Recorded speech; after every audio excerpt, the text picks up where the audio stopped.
Setelah memberlakukan larangan mudik Lebaran pada 24 April lalu, kini pemerintah mengeluarkan peraturan baru efektif berlaku mulai hari ini. Semua moda transportasi baik darat, laut maupun udara kembali akan diizinkan beroperasi. Ya, namun kebijakan relaksasi akses terhadap seluruh moda transportasi ini justru menuai kritik dari sejumlah pihak. Pemerintah dinilai tidak konsisten dalam memutus penyebaran COVID-19 di daerah. Dan berikut laporan khas redaksi pagi untuk Anda. 1001 cara ditempuh para pemudik demi bisa balik ke kampung halaman di tengah larangan mudik di masa pemberlakuan PSBB. Mulai dari menempuh jalur tikus, menumpang truk, sampai menggunakan jasa travel ilegal. Hingga 2 Mei 2020 tercatat sudah lebih dari 23.000 kendaraan roda 4 dan roda 2, umum maupun pribadi yang telah terjaring razia karena terindikasi akan mudik. Uniknya, 2 minggu sejak aturan larangan mudik Lebaran selama masa PSBB diberlakukan, Kementerian Perhubungan justru mengeluarkan kebijakan baru, mengizinkan moda transportasi, baik angkutan darat, laut, dan udara, untuk kembali beroperasi. Kebijakan baru ini diumumkan langsung oleh Menteri Perhubungan Budi Karya Sumadi pada rapat kerja virtual dengan Komisi 5 DPR pada Rabu kemarin. Tujuannya adalah demi menjaga roda perekonomian bisa tetap berjalan di tengah pandemi.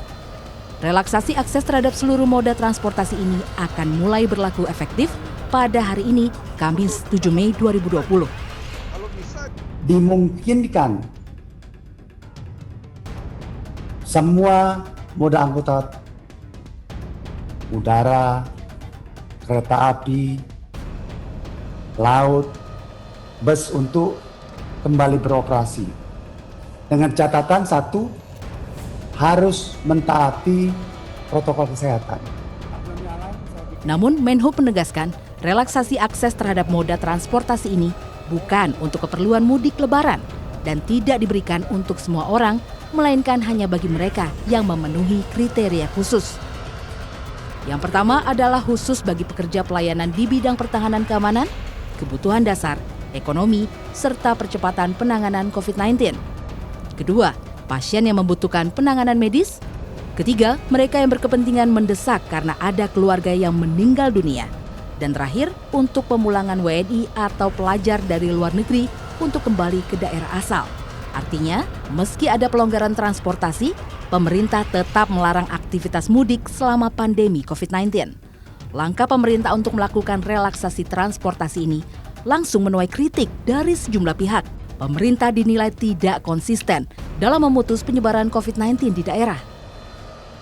Ini membuat kebingungan di daerah sama sekali. Di daerah semangatnya bagaimana memutus mata rantai pandemi COVID-19. Sampai jalan-jalan tikus pun ditutup. Tetapi kemudian hari ini kita dipertontonkan lagi bagaimana tanggung jawab pemerintah terhadap penanganan COVID-19 ini betul-betul tidak serius. Dengan adanya kelonggaran mudik, orang tidak merasa itu longgar, itu betul-betul akan semakin terbuka. Dan saya kira yang akan kena dampak itu adalah daerah-daerah, baik itu provinsi, kabupaten, kota yang memang melakukan PSBB. Apalagi nanti kalau mudik itu dilonggarkan dan masyarakat pasti akan berbondong-bondong untuk melakukan mudik. Sebelumnya, Menhub sudah mengeluarkan Permen nomor 25 tahun 2020 yang mengatur pengendalian transportasi, termasuk larangan mudik yang mulai berlaku 24 April lalu. Larangan ini berlaku di wilayah-wilayah zona merah atau yang telah menerapkan pembatasan sosial berskala besar atau PSBB. Tim Liputan, Transmedia.